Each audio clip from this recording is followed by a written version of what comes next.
Yeah. So when that light goes on in the corner. Hi everyone, we are back at the Navigate Credit Union Broadcast Center. Thanks for tuning in this rainy Tuesday afternoon.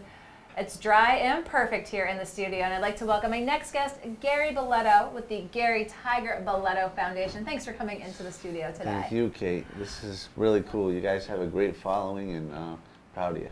Well, I appreciate your coming in. You've got a great following with your story, and you've got a big fundraiser coming up. Yeah, this will be our second annual fundraiser, and it's going to be at Skyline, right at Water Place Park. So it's a beautiful, beautiful facility. And what my main focus is right now is building a adaptive gym. So I won't call it a rehab center because it's kind of like after the phase of somebody suffers from a spinal cord injury, or could be a stroke, or could be MS. But after that, they go to therapy, and therapy is only a certain amount of time, and your insurance pays, and then what do? How do you maintain your body the rest of your life with this new life, this new body you have? And I looked for rehab places when I first got hurt to try to get better. Some spinal cord injuries, it's not possible to get, not cured, but you can still get better, you can still be healthy, and you can still maintain muscle in your body. So You are constantly working out. Yeah, I think because I grew up working out, like it's been my thing, so I feel like I need to. And I found a way to maintain the muscle in my legs without running or lifting weights. And it's with this electrical stimulation bike that I use 6 days a week now. And I just think it's the greatest thing ever. My legs don't look paralyzed. Some people think I'm faking, but I'm not faking. You are working out. I'm telling you, every time I'm on Facebook, there you are, you know, pumping iron. I'm like, I need to get into the gym. So the adaptive gym, I mean, talk with us about what you're currently utilizing now and what you envision as you would love to have for resources available to people in order to meet their needs. All right, so I was going to this facility in Massachusetts, about 45-minute drive, and for me to use that gym, it's $100 an hour. Insurance does not pay for this, so you kind of got to be in a position where you can afford to do that, and not too many hard-working people can afford to pay $200 for a workout daily. So that at that point is when I decided, you know something, I'm going to build this similar facility right here in Rhode Island. It will be the only one in Rhode Island, and what I've done so far is I've raised over $100,000, and just by doubling that, we should have all the main components we need for therapy for a full adaptive gym. Fantastic. And tell folks the nuts and bolts about the fundraiser, date, time, what they can expect, apart from a good time. Well, when I think of fundraiser, I want to do something fun. And so what I decided to do was, I have friends that are in the comedy business. So we have Funny for Funds. Mike Murray is a good friend of mine, and we're going to have a comedy show, we're going to have a musician, and we're going to have my daughter, who was on the show. She's been on GoLocal Live before and is so talented. And she's going to do a live concert also. So it's just going to be a full night of great food and a lot of fun, and we do have some celebrity guests. Oh, it's a celebrity. Is it they players to be named at a later date? No, two I can announce now. We have Patrick Pass, three-time New England Patriots Super Bowl winner, and we have our other fan favorite on the contender, Peter Manfredo. Very good, fantastic. I mean, that sounds like the fun and fundraising. Usually on the political side, there's not so much fun and fundraising, but for a good cause, an adaptive gym in Cranston, and as you said, getting close to that goal. So talk with us a little bit about your story, and as we're here in 2018, and keeping an eye on medicine, keeping an eye on sort of advancements, you know, how hopeful are you for increased developments, you know, for yourself and others who might be looking to say, wow, there might be some things just around the corner? I know there is going to be a cure in my lifetime for sure. And what I can't tell you right now, but I am going to announce with the doctor the night of the event, is a medical breakthrough for people with spinal cord injuries. And it's going to change my life completely. Wow. Is this a local doctor, national doctor? A national doctor. Oof. Yeah. I mean, can you imagine, can you envision, you know, gone through what you've been through, the gamut of life, successful boxer, having an accident, you know, staying so positive, being an inspiration to so many, being out there wanting to create the gym. Can you imagine what it will be like when the switch is flipped and that you're walking and back to where you were before? Yeah, I always think about that. But even if that never did happen for me, I still have a terrific life. I really do. And if I can inspire anybody, you know, I want to inspire my kids. And I just feel like I have to work hard to move forward so they know that they can do everything. Well, as I said, when I see you lifting those weights at the gym, and I'm sitting there just not working out like I should be, I'm like, I need to be getting out there. Do you have a location picked out in Cranston where this gym might be located? Yeah, we're going to build it. Well, it's already partly there. We just don't have all the components. Okay. But we're right inside the Cranston YMCA. Oh, nice. And my vision is, why can't somebody with an injury, some form of paralysis, which, by the way, we have 28,000 people in the state of Rhode Island living with some form of paralysis. Yeah. So it's very much needed. But besides just having a place to go, why can't somebody like me have a place to go where they can go with their family? And that place is the YMCA. As a wife, makes perfect sense that you get to go and work out. Everyone gets to go and work out.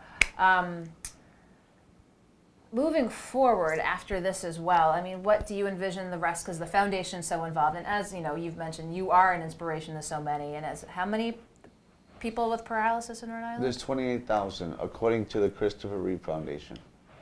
You know, talk with us a little bit about the community. I mean, there's, you know, I'm sure things going on throughout the year with folks, you know, supporting each other and looking for support.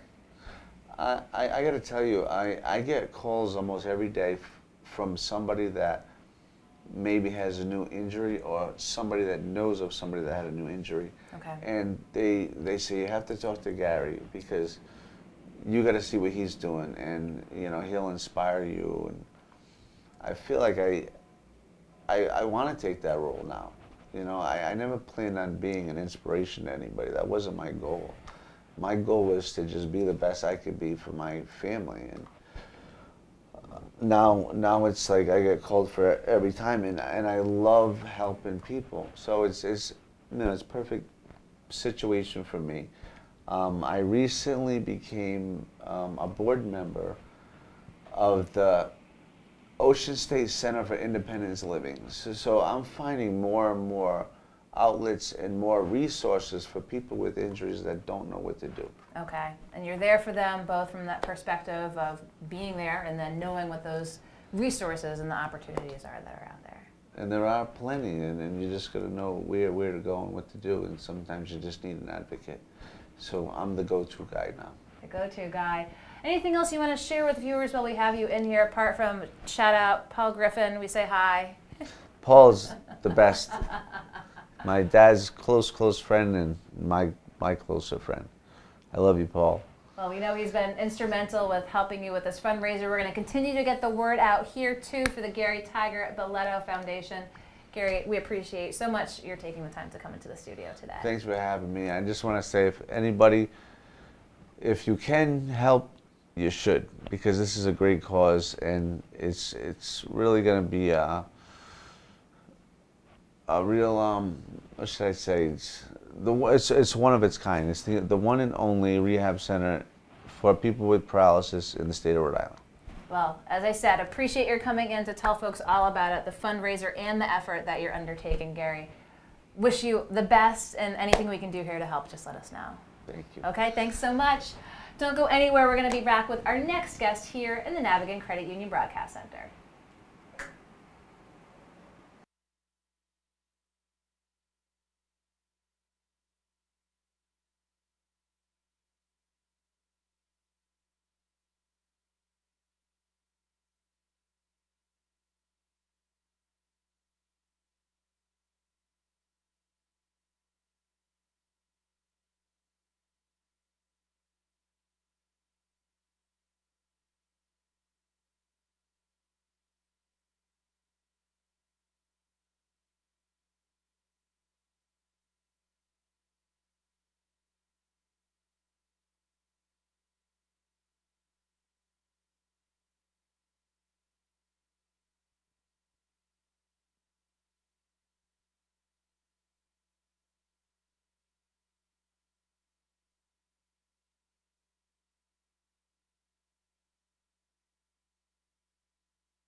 Hi everyone, welcome back to the Navigant Credit Union Broadcast Center. I'm GoLocal News Editor Kate Nagel.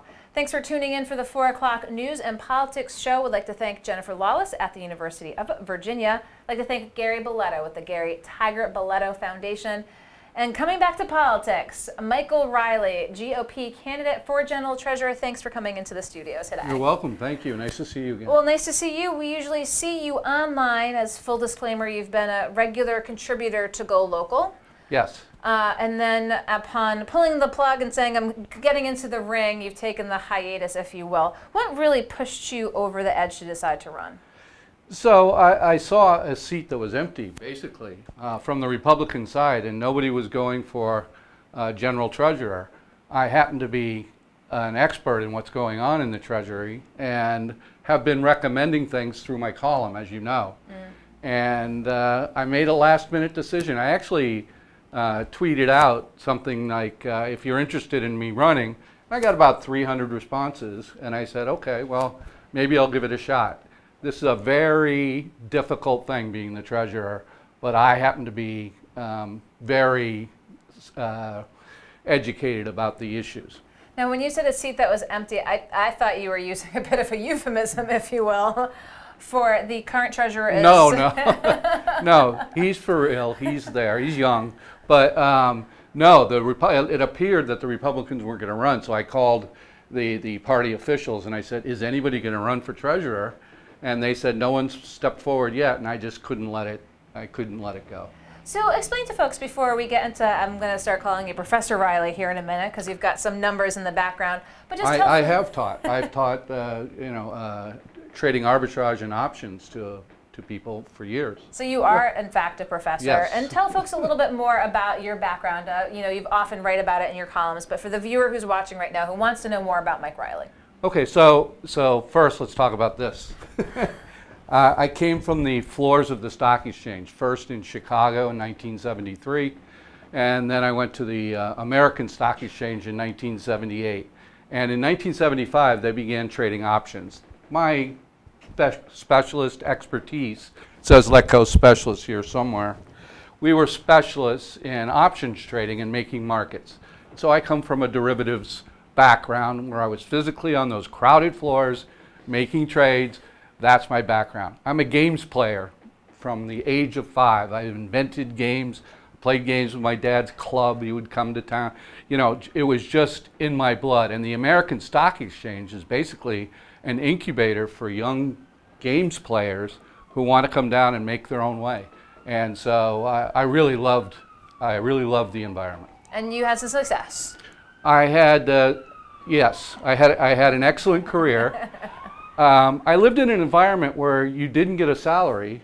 You either made money or you didn't. You sink or swim. In fact, a friend of mine started a company called Think or Swim based on that knowledge and sold it for $350 million to Ameritrade. Just for the name itself. Yeah, so you're really on your own. It's a whole different ballgame when you know that every day, not only are you not going to get a paycheck, you might lose your money.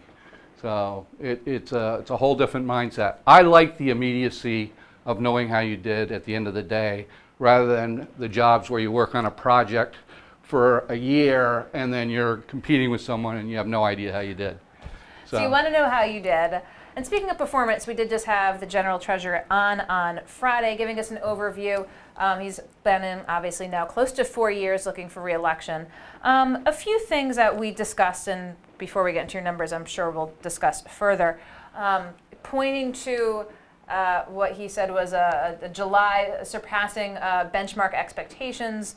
Obviously, the market right now is hotter than hot. And coupled with the fact we'll also have to talk about as well, when the General Treasurer made very public pronouncements of pulling out of hedge funds that were just so controversial, going back to the previous treasurer under Treasurer Gina Raimondo, both for their performance and their transparency. So let's just start with that vantage point. With the market being hot, you consistently write on social media that you think that should Rhode Island be more bullish in their approach to their investment portfolio? So I don't think they should be more bullish or bearish. They should be safer.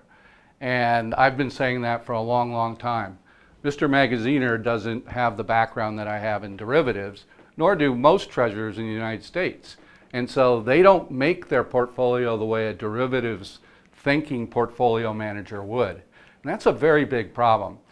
The idea of prudential management of a pension fund is that you don't want to risk the pensioners' money, their corpus. And what they've been bogged down in for 30, 40 years, and Warren Buffett and Charlie Munger refer to this, is this Chicago school CAP-M, capital market line. Now I know I'm talking in school right now, but the idea is they make it very complex. They have lots and lots of assets that are non-correlated or partially correlated, and that's how they believe they are diversifying their portfolio and making it safer. And you sometimes call that perhaps a little bit of a Wall Street industrial complex, if you will, because there's some price tags associated with the complexities. To every one of those things. So, for example, I believe I can run Rhode Island's pension fund. In fact, I know I can, with less than 5 managers and fees of roughly $35 million a year. Raimondo and Magaziner believe in this other idea, where they have 155 outside managers that they hire and pay to manage Rhode Island's money. So they pay this money to Wall Street to provide excellent performance, and based on how they put all these managers together, to provide some level of safety. The problem is that they haven't produced the returns. Even compared to their own benchmarks, they're not that good. And this is in one of the wildest, strongest bull markets ever. They're not, the next 9 years are not going to be the same tailwinds of this 9 years. I mean, that's just my opinion. No one knows. So that could happen. But if we have what I expect is going to happen, you're going to need somebody experienced managing the money in Rhode Island, which is your money. This is general fund money every year that we take $300 or $400 million out, and we pay because we never did pay for our old sins. The sins of the fathers. Now, of course, you said you've taught classes.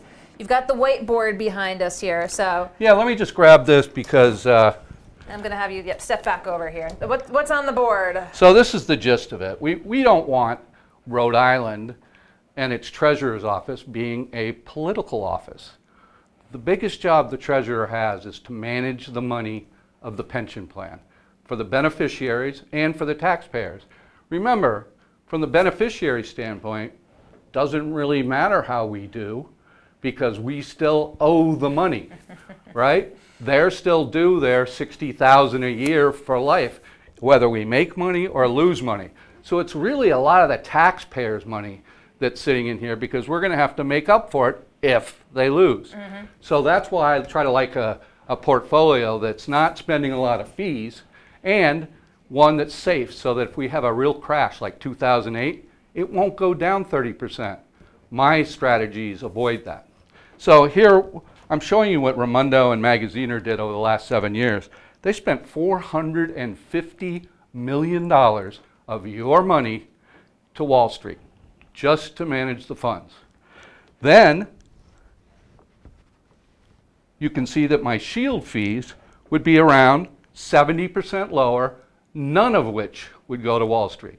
So I think that's a big savings for every Rhode Island taxpayer. There's no reason we're paying Wall Street. They just don't know how to operate a fund that's like that.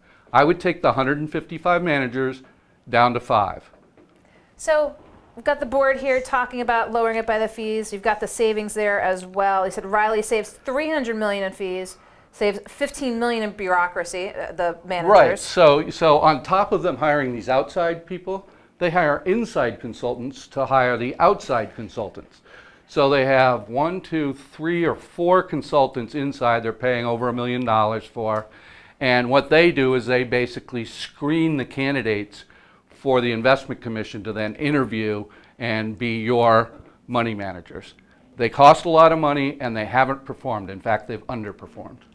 Now we'll put this board back here because I do want to talk a little bit more about Wall Street and the influence of Wall Street on politics here. Hey, don't forget the $1.1 billion I'm going to save you.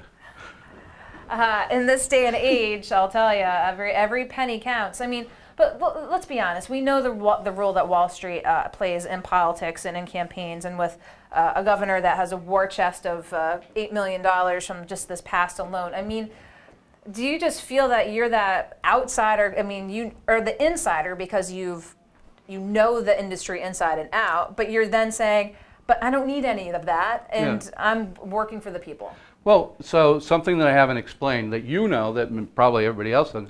I have a job right now, and it's managing a hedge fund. And so my hedge fund charges 1.5% and takes 15% of the profit on top of that. The standard rate was 2 and 20, and you'll see that littered throughout the managers that are hired by the state of Rhode Island, including Gina Raimondo's own venture fund, which has performed miserably. I mean, I think it's made 2% since 2006. Gina and I started around 2006, and we have a background. My hedge fund is up 541%. Her fund is up 18%. Do you feel that when you're going around campaigning and getting the word out, you're on the Republican side, but does it really taking the message and having these conversations with voters to explain your background, explain your position, and explain the differences? I wish it was. It's not that. I'm really, if you're understanding this and you're into this discussion, you're on the top 1 or 2%. I'm really not able to have the conversation with the general public about why it's important that they get their money back. I mean, if literally sales taxes go into the general fund and that money is then crowded in there, and then the pension fund is taking from that. So your tax money, no matter what you are, and whether it's not even just property tax, it's not car taxes, it's also sales taxes. So sales, you could be buying a soda and a few cents are going to pay off the old pension liabilities. We have a big problem in Rhode Island. We have a liability that's above almost every other state per capita. And let's talk a little bit while we're here and we have you here in the capital city. You've often written about the health of the city of Providence and the outstanding pension obligation. What's your sense of how things are at in 2018? We have an administration that says fiscally healthy, that the city is in great financial standing. But up until recently, plenty of pundits and plenty of candidates, whispering the big B word, and that seems to have gone away. Do we really have a true understanding of the situation of Providence? Okay, so there's a thing about the big B word, which is bankruptcy, of course. The governor of Puerto Rico, I'll point out, came out 3 years ago and says we're bankrupt. We cannot go on any longer. Yet Puerto Rico still exists.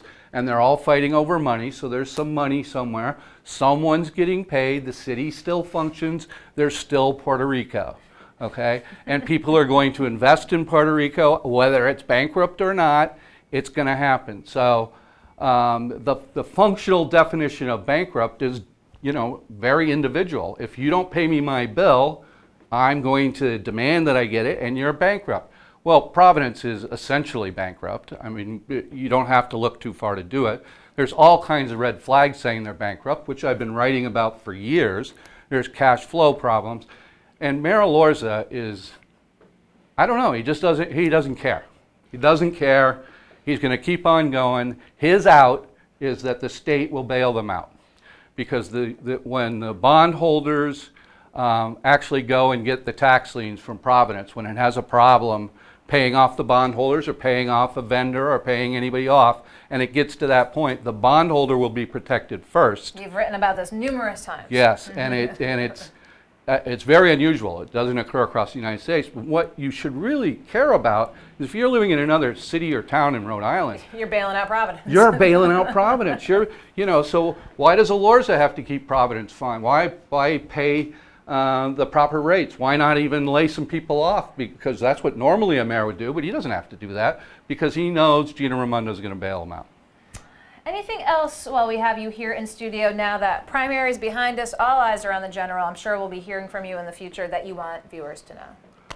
Well, there's a whole bunch, but I realize this is a very complicated thing, and what you need to know is that I have the integrity and the desire and the skill set and the track record, which can be reached at rileyfortreasurer.com. You can go there and find that out, but in order to really spread the word, why don't you tell your friends and neighbors that we have a treasurer who has a chance of saving us $1.5 billion, and he's willing to stop doing what he's doing right now, managing funds and 4 other small companies, and try to help the state of Rhode Island, not just Providence, but the state of Rhode Island. And I'm sincere about it, I really am, and you aren't going to find that many people who are in a position with this set of skills and background that are willing to do this. I am willing to do it. I need your vote.